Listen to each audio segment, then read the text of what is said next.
The atmospheric analyzer beeped for the third time in what humans would call an hour. Commander Voxterian slammed his four-fingered hand on the console, causing his second-in-command to jump. For the love of the 7 moons, Pyrrha. Can you not calibrate this infernal machine? Or is technology beyond your comprehension today? Vox asked, his voice dripping with the particular brand of leadership that made subordinates question their career choices. Lieutenant Pyrrha Naxos didn't flinch. After serving under Commander Tyrion for 7 stellar cycles, she'd built an immunity to his outbursts. The analyzer is working perfectly, Commander. That's precisely our problem. The command center of the Galactic Federation scout ship Inevitable Discovery hummed with activity.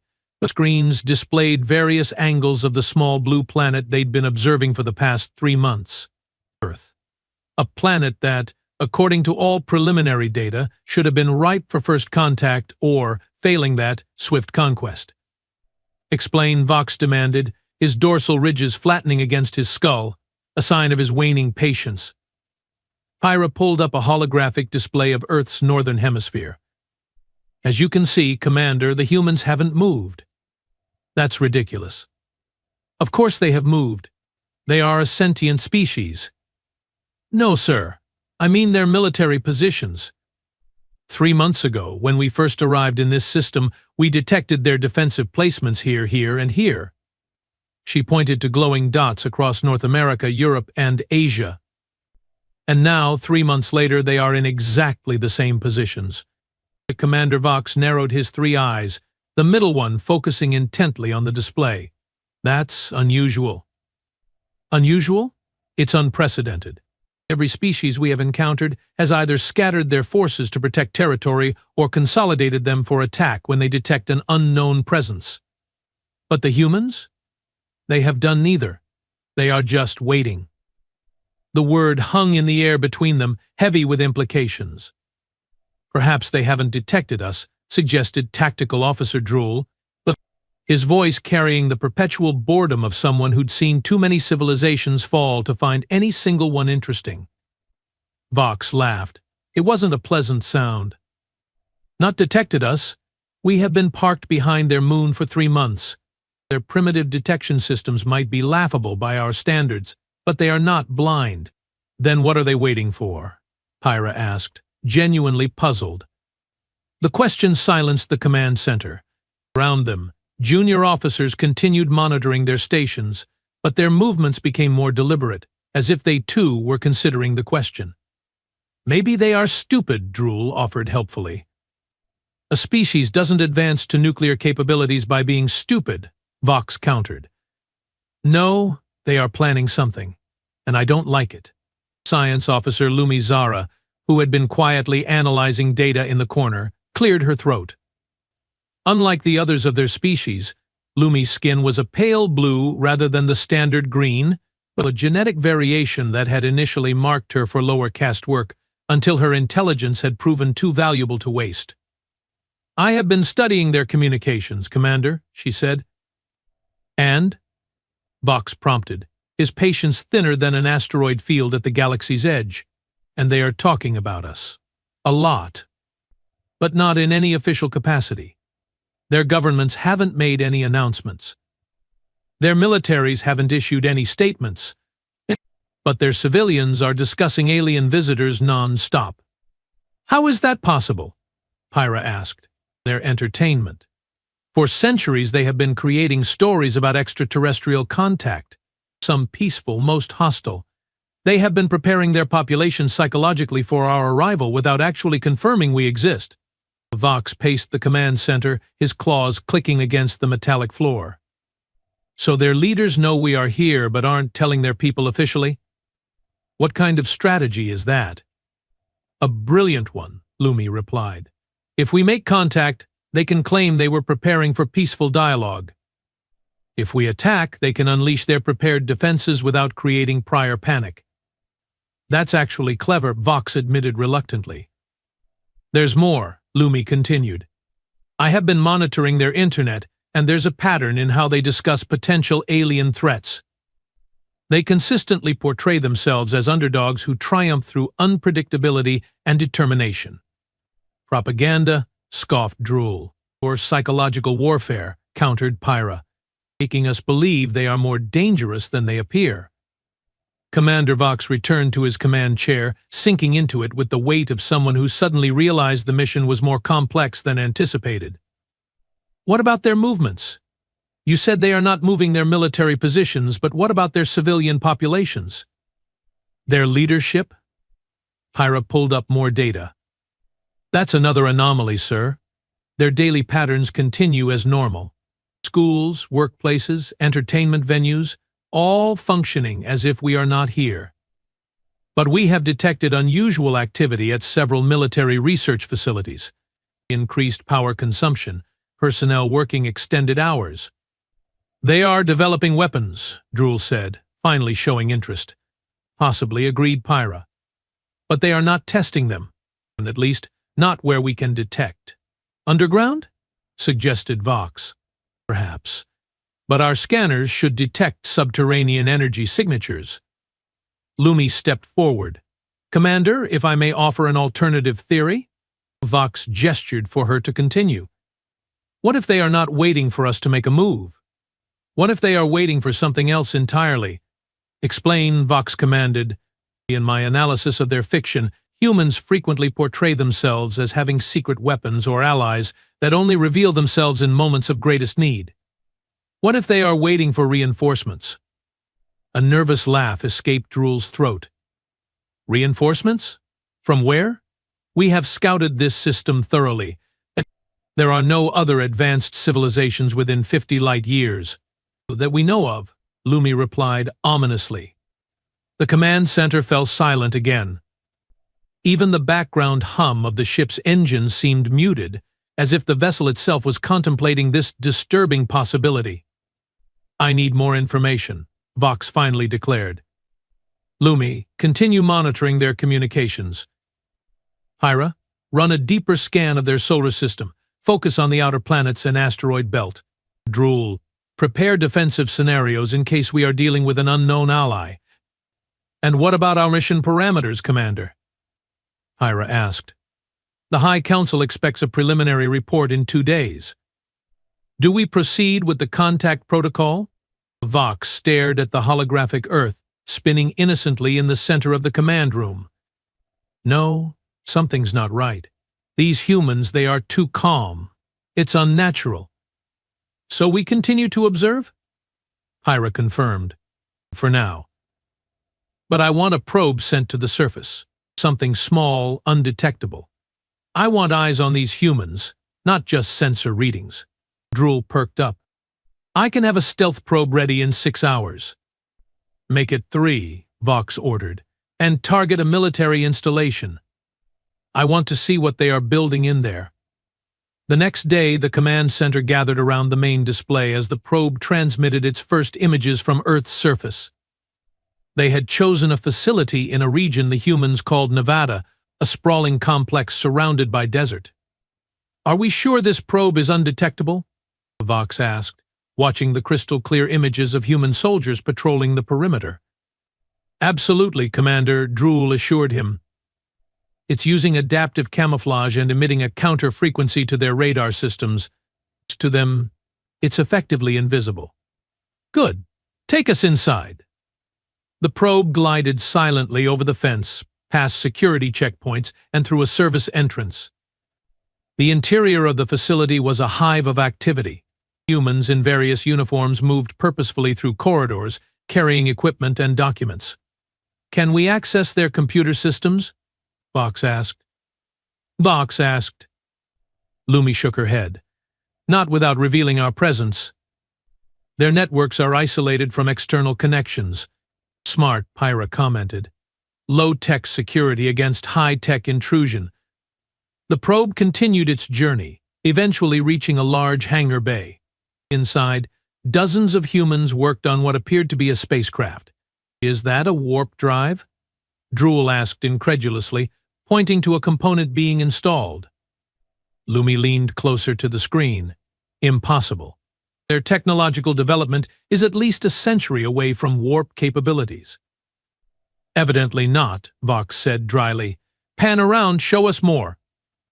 As the probe obediently surveyed the hangar, the aliens fell into stunned silence. The spacecraft was clearly designed for interstellar travel, with features that mirrored their own technology in disturbing ways. "They have been studying us," Pyra whispered. "This isn't their technology. They are reverse engineering ours." "That's impossible," Drool protested. "We have never made contact with Earth. We have never crashed ships here. How could they have access to our technology?" Lumi's eyes widened. "Unless we are not the first visitors." The implication hung in the air like a toxic gas. If another spacefaring civilization had contacted Earth before them, the entire mission was compromised. "We need to report this to the High Council immediately," Pyra urged. Vox raised a hand to silence her. "Not yet. We need more information. If humans possess advanced technology, why aren't they using it? Why maintain the facade of a pre-warp civilization?" "A trap," suggested Drool. "They want us to reveal ourselves. Or they are waiting for the right moment," Lumi offered. "In their stories, humans often hide their true capabilities until threatened directly." The probe continued its exploration, moving deeper into the facility. It passed laboratories where humans studied materials unlike anything found naturally on Earth, testing chambers where strange energies were harnessed, and meeting rooms where stern-faced officials pored over data. "Stop," commanded Vox suddenly. "Go back to that meeting room." The probe reversed, focusing on a large screen displaying what appeared to be their ship, the inevitable Discovery, in orbit behind Earth's moon. "They know exactly where we are," Pyra said, her voice hollow. "They have been tracking us the entire time. But still they don't move," mused Vox. "Still they wait." "The commander," Lumi called out urgently. "The probe is being scanned." "Impossible," Drool protested. "It's undetectable to their technology." "Evidently not," Vox echoed his earlier sentiment, but with considerably less confidence. "Withdraw the probe immediately." "Too late," Lumi reported. "They have locked onto it with some kind of energy beam." On the screen, they watched as the probe's feed showed humans turning to look directly at it, their expressions not of surprise but of satisfaction. A human female with short red hair stepped forward, looking directly into what would be the probe's visual sensors.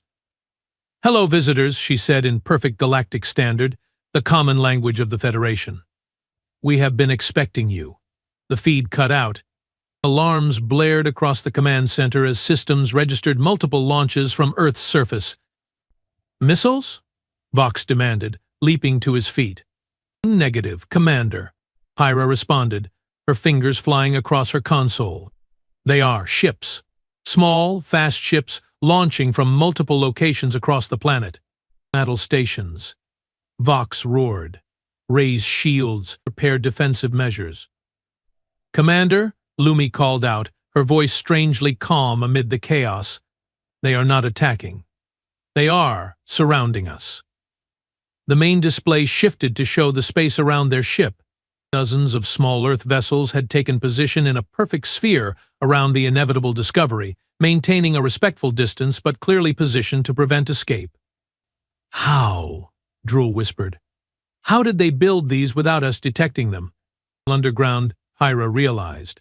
The power signatures we detected weren't for weapons development. They were launching bays. A communication request flashed on the main screen. Screen from Earth. Vox stared at it for a long moment, his three eyes blinking in sequence, a sign of deep distress in his species. Finally, he nodded. "Accept the transmission." The screen changed to show the same red-haired human female they'd seen through the probe. "Greetings, Commander Vox Tyrion of the Galactic Federation scout ship, Inevitable Discovery," she said pleasantly. "My name is Admiral Jane Foster of Earth's United Defense Force. We apologize for the dramatic introduction, but we wanted to be certain of your intentions before making direct contact." "How do you know our language?" Vox demanded, trying to maintain his authority despite the situation. Admiral Foster smiled. It wasn't entirely reassuring. "We have had plenty of time to study it. Your kind has been watching Earth for decades." "Did you think we wouldn't notice?" Did you think we wouldn't prepare? Prepare for what? Vox asked cautiously. For this conversation, Commander. The one where we decide whether we will be friends or enemies. Her smile faded. We prefer friends, but we are prepared for either outcome. Vox glanced at his officers, seeing his own shock reflected in their expressions. We were under the impression that Earth was pre-warp, unaware of the greater galactic community. Admiral Foster laughed. That was the idea, Commander. We have been aware of your Federation for generations. We have intercepted your communications, studied your technology from a distance, and prepared accordingly. We weren't moving because we were waiting for you to make a decision. What decision? Vox asked, though he already knew the answer. Whether to treat us as equals or as conquests. Her expression hardened. We have seen how your Federation operates, Commander. Some worlds you welcome, others you subjugate. We wanted to be certain which category Earth would fall into before revealing our hand. The command center was silent as the implications sank in. Humanity hadn't been ignorant or primitive. They had been patient, calculating, preparing. And now? Vox finally asked. Now we talk, Admiral Foster replied. You're like civilized species. About mutual respect, shared knowledge, and peaceful coexistence. Or she paused, letting the alternative hang unspoken. Commander Voxterian, who had led 17 first contact missions and overseen the integration of 12 worlds into the Federation, found himself at a loss for words. For the first time in his career, he faced a species that had completely outmaneuvered him before he'd even made contact. We will talk, he agreed finally. Excellent, Admiral Foster replied. We will send coordinates for a neutral meeting location. And Commander? Come unarmed. We will know if you don't. The transmission ended, leaving the aliens staring at the screen in stunned silence. What do we do now, Commander? Hyra asked quietly. Vox turned to his crew, his expression unreadable. We prepare to talk, and we prepare to revise everything we thought we knew about humans. Outside the viewports of the inevitable discovery, Earth continued its serene rotation, a blue jewel against the blackness of space. But now the aliens saw it differently. Not as a prize to be claimed or a civilization to be studied, but as a potential adversary that had been watching them all along. The humans hadn't been moving because they'd been waiting. And in that simple strategy lay a warning that the Galactic Federation would not soon forget. Commander Voxterian adjusted his ceremonial collar for the 4th time as the transport shuttle descended toward the designated meeting location, Earth's moon. Neutral territory, according to Admiral Foster. Though Vox seriously doubted anything about this situation could be considered neutral. You are fidgeting again, Commander, Pyra noted, her voice carrying that special blend of respect and mockery that only a trusted second in command could manage. I am not fidgeting. I am ensuring that I present the dignity of the Galactic Federation appropriately, Vox replied, his dorsal ridges rising defensively. This meeting will determine the fate of our mission, our careers, and possibly our lives. Who had insisted on joining the delegation despite Vox's reservations about bringing a tactical officer to a peace talk, snorted. Our lives were determined the moment these humans surrounded our ship with their impossible fleet. This meeting is just a formality. Your optimism continues to be your most charming feature, Drool, Lumi remarked dryly as she reviewed data on her portable scanner. Though I must say, this lunar base they have constructed is fascinating. Completely shielded from external detection until they activated it an hour ago. The shuttle's view screen displayed their destination, a sleek, dome-like structure nestled in the crater known as Tycho. No obvious weapons systems were visible, but after the revelations of the past day, Vox wasn't foolish enough to believe that meant they weren't there. Remember the protocol, Vox instructed as the shuttle settled onto a landing pad. We are representatives of the Federation. We will be diplomatic, respectful, and above all, cautious. No threatening gestures, no technology scans without permission, and absolutely no condescension toward the humans. That last one might be difficult for you, Commander, Pyra muttered under her breath. I heard that, Lieutenant.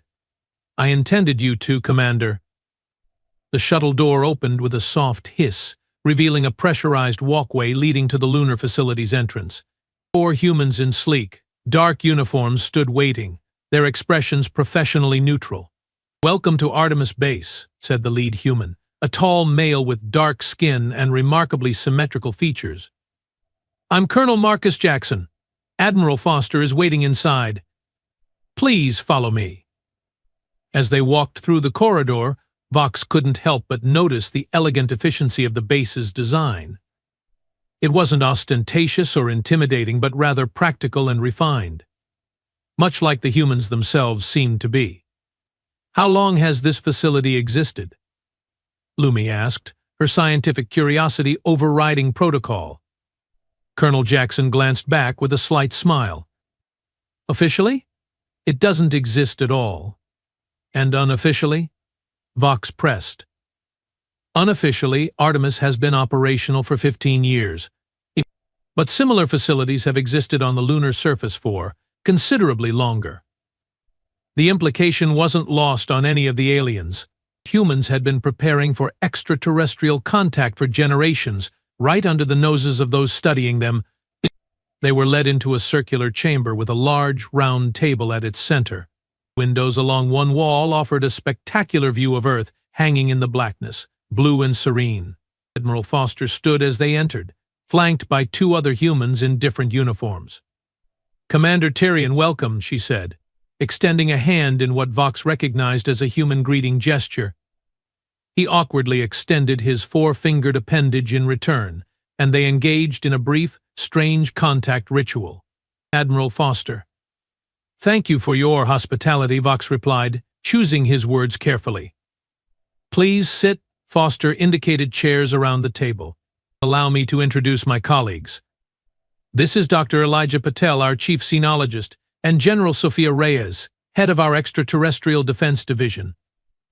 The xenologist smiled warmly. The general did not. As they settled around the table, Vox introduced his team in turn.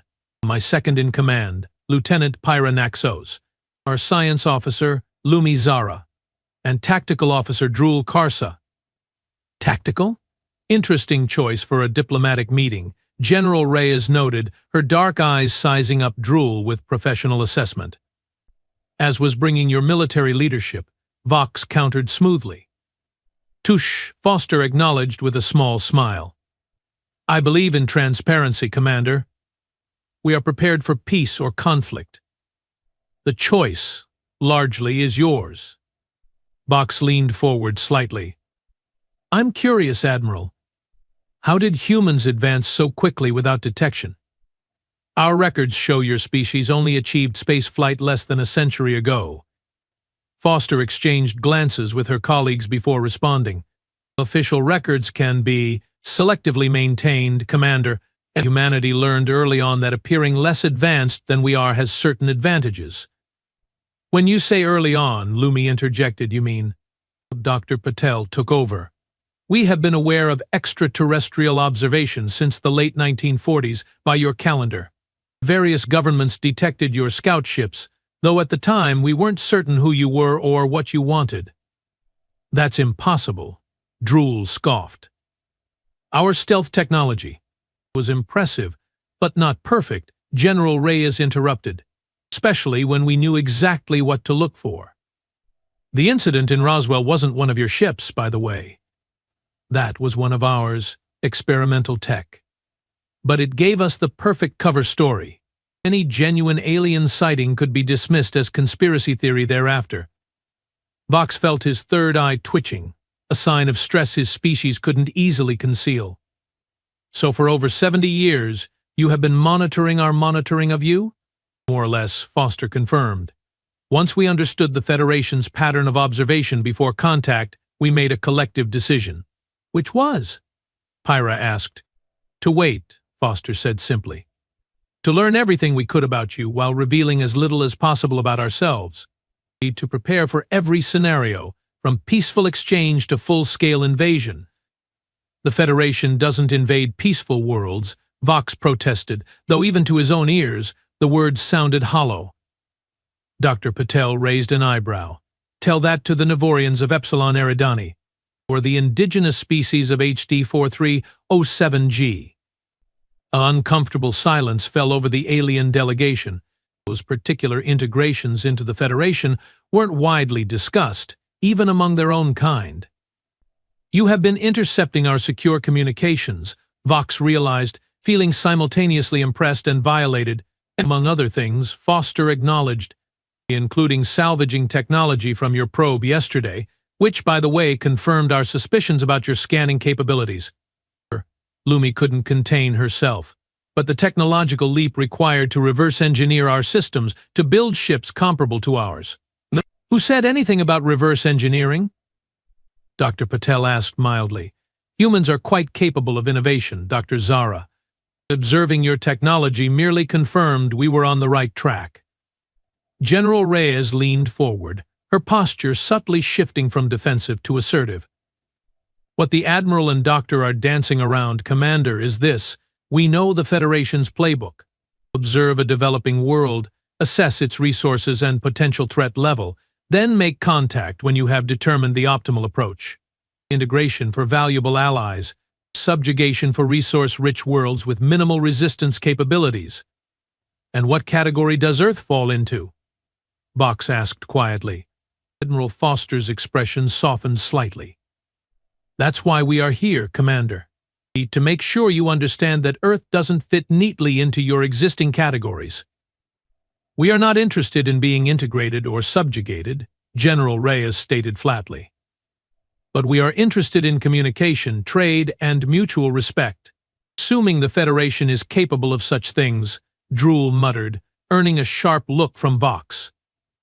We are, Vox assured them, though he was increasingly uncertain about his authority to make such promises. But I must ask, if you have been aware of us all along, why reveal yourselves now? Why not continue your charade until you were even better prepared? A sad smile crossed Foster's face. Because we detected your second fleet, Commander, the one currently hiding behind Jupiter. The aliens froze. Vox felt his blood run cold. There must be some mistake, he began, but Foster held up a hand. Please don't insult our intelligence, Commander. Battle Group Omega, under Admiral Zentar Krell, 7 warships, significantly larger than your scout vessel. They arrived 3 days ago and have been maintaining position in Jupiter's shadow, likely waiting for your signal. Hyra shot Vox a bewildered look. Commander, we had no knowledge of. Of course you didn't, Foster interrupted gently. Scout missions are often kept separate from military operations. Plausible deniability and all that. Vox felt trapped. The revelation of a Federation battle group in the solar system was news to him, but he couldn't admit that without undermining his own authority. Yet denying it in the face of such specific information would be equally damaging.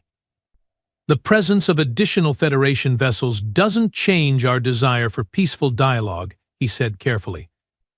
Perhaps not yours personally, General Reyes acknowledged, but it does suggest the Federation's overall intentions may be less than peaceful. Dr. Patel cleared his throat.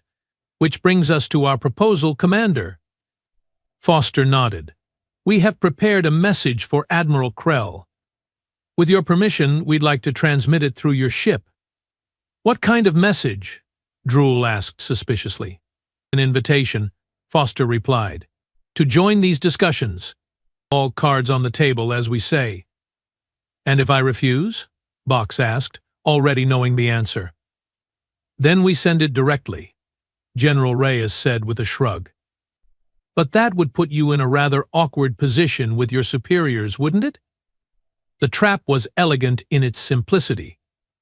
Either Vox acknowledged the battle group and facilitated communication, or the humans would bypass him entirely, revealing to his superiors that he knew of their presence but attempted to conceal it.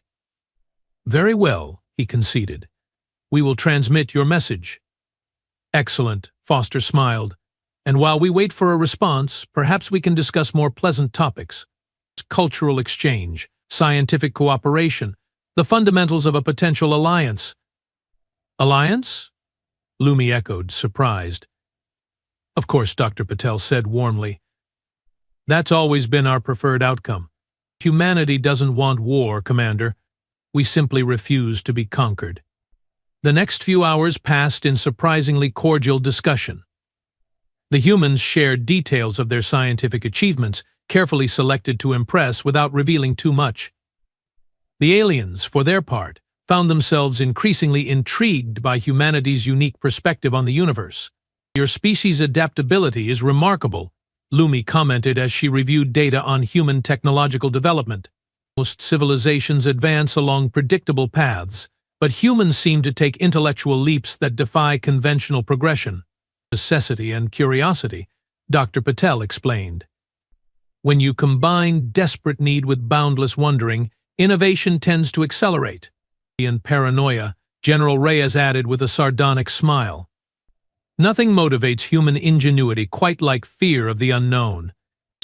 A communication officer entered the room and whispered something to Admiral Foster, whose expression remained carefully neutral. It seems Admiral Krell has responded to our invitation, she announced. He will be joining us shortly. His shuttle is en route to the lunar surface. Vox felt a strange mixture of relief and dread. Relief that he would no longer bear sole responsibility for this first contact situation, and dread at facing a superior officer who clearly had orders he knew nothing about. Admiral Zentar Krell was infamous throughout the Federation. A veteran of dozens of campaigns, architect of numerous successful integrations, and notorious for his uncompromising approach to expanding Federation influence. His arrival could either legitimize this dialogue or destroy it completely. Commander Tyrion, Foster said quietly while her colleagues were engaged with the other aliens. Before your Admiral arrives, I want you to understand something. Yes, Admiral. What happens next depends largely on the Federation's intentions. We have shown you a small fraction of our capabilities, enough to demonstrate that we won't be conquered easily, but not enough to appear threatening.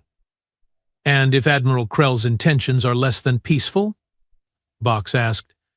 Ew? Foster's eyes hardened. Then you will see exactly why humans have survived as long as we have. The tension in the room shifted palpably when Admiral Krell entered. Tall, even for their species, with battle scars visible across his scaled skin and a cybernetic replacement for his right eye, Krell was an imposing figure.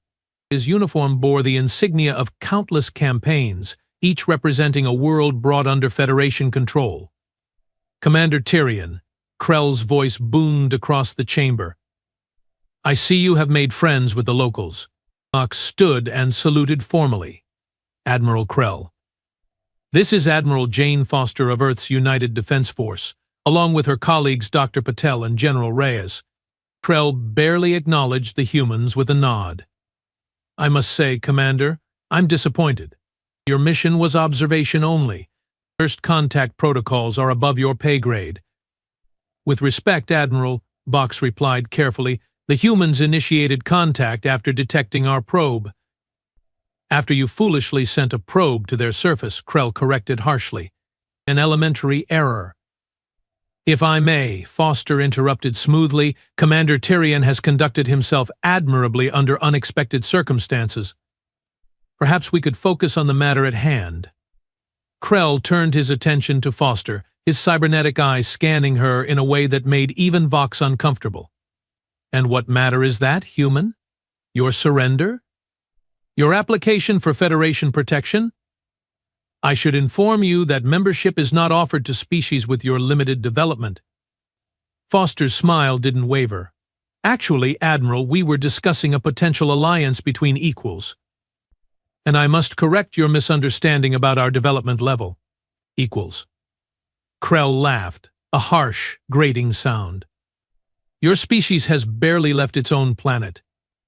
The Federation spans hundreds of worlds across dozens of star systems. Their appearances can be deceiving, Foster replied calmly. General Reyes, would you please show the Admiral what we discussed earlier? General Reyes activated a holographic display in the center of the table. It showed the solar system, with the positions of both the scout ship and Krell's battle group clearly marked. Then the display zoomed out, revealing hundreds of small signatures scattered throughout the solar system. Human vessels, previously hidden. "This is our current defensive posture, Admiral," General Reyes explained professionally. "We have ships positioned near every major planet and throughout the asteroid belt. Each vessel is equipped with technology comparable to your own. Some are even more advanced in certain areas." Krell's expression darkened. "Impossible. Our scans detected nothing." Again with the underestimation, Foster sighed. "Admiral Krell, humanity has been preparing for this moment for generations. We have developed technology specifically designed to counter Federation capabilities. Your battle group has been surrounded since the moment it entered our system." "Is that a threat?" Krell demanded, his hand moving subtly toward what Vox suspected was a concealed weapon. "Not at all," Foster assured him. "Simply a statement of fact. We could have destroyed your ships at any time, but we chose dialogue instead. That should tell you something about our intentions." For the first time, Vox saw uncertainty flicker across Krell's face. "If you are so advanced, why hide it? Why maintain the pretense of a primitive civilization?" Dr. Patel answered this time. "Study of your previous encounters showed a pattern. Advanced civilizations are approached with caution and offers of alliance. Developing worlds with valuable resources are approached with intimidation and demands. We wanted to see which approach you would take with Earth." "A test," Krell realized. "Precisely," Foster confirmed. "And now we know. Your scout ship came to assess. Your battle group came to conquer if necessary." "The Federation doesn't conquer," Krell insisted automatically. "We integrate." "Semantics," General Reyes dismissed with a wave of her hand. "The question now is what happens next. War, which neither of us wants and both would suffer from, or cooperation, which could benefit both our civilizations." A tense silence filled the room. Vox watched his superior officer carefully, recognizing the calculations happening behind those three eyes. Krell was reassessing, weighing options, considering consequences. "You have placed me in an unusual position, Admiral Foster," Krell finally said, his tone markedly different. "In all my years of first contact, I have never encountered a species quite like humanity." "We get that a lot," Foster replied with a genuine smile. "It's one of our better qualities." "Perhaps," Krell conceded. "Very well. The Federation is always open to dialogue with advanced civilizations. I will report to the High Council that Earth represents a potential ally rather than an integration candidate." Vox couldn't believe what he was hearing. Admiral Krell, notorious for his hardline approach, was backing down. The humans had accomplished with one conversation what many species failed to achieve, even with superior firepower. "A wise decision, Admiral," Foster said, standing and offering her hand again. "We look forward to a long and productive relationship with the Galactic Federation." As the formalities concluded and agreements for future discussions were established, Vox found himself standing beside Pyra near the lunar base's viewport, looking out at Earth. "Remarkable, aren't they?" he mused quietly. "Terrifying is the word I'd use," Pyra replied. "They outmaneuvered us at every turn. They were always 10 steps ahead. And yet they chose peace when they could have destroyed us," Vox noted. "That says something important about their character, or their strategy," Pyra countered. "Perhaps this is just another move in a longer game." Vox watched as Admiral Foster laughed at something Dr. Patel said, the sound surprisingly musical. "Perhaps. But I find myself hoping the Federation treads carefully with humanity. They have already proven themselves exceptional." "How so?" Pyra asked. "Most species we encounter are either running or fighting when we find them," Vox explained. "But the humans? They weren't moving because they were waiting, watching, planning. And in that patience lies a wisdom I suspect even the High Council will come to respect." As the aliens prepared to depart, Admiral Foster approached Commander Vox one last time. "A personal question, Commander, if you don't mind?" "Of course, Admiral." "When you realized we knew about you all along, were you surprised?" Vox considered the question carefully. "Surprise doesn't begin to cover it, Admiral. In all my years exploring the galaxy, I have never been so thoroughly outplayed." Foster's smile was enigmatic. That's the thing about humans, Commander. We are very good at games, especially the waiting game. As their shuttle departed the lunar surface, Vox looked back at the blue planet growing smaller in the distance. The humans had revealed just enough of their capabilities to ensure respect, but he couldn't shake the feeling that they were still hiding their most impressive achievements. And somehow that thought wasn't as disturbing as it should have been. Instead, he found himself looking forward to discovering what other surprises humanity might have in store for the galaxy. After all, a species that could outthink the Federation through sheer patience was one worth knowing, and perhaps worth learning from.